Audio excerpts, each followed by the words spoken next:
துறவி வாழ்க்கை அப்படின்றது எல்லாருக்கும் அமையாது.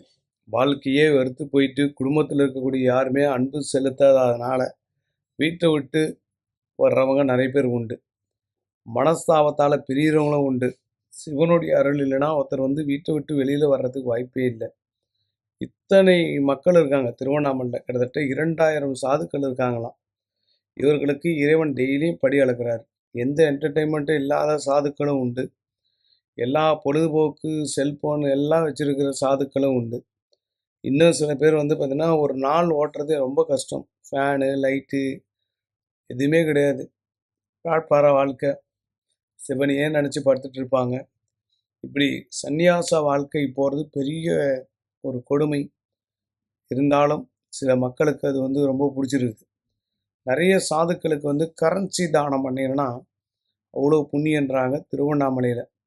பணத்தை கொடுக்கணும், எது வேணாலும் அவங்க வாங்கிக்கலாம்ல.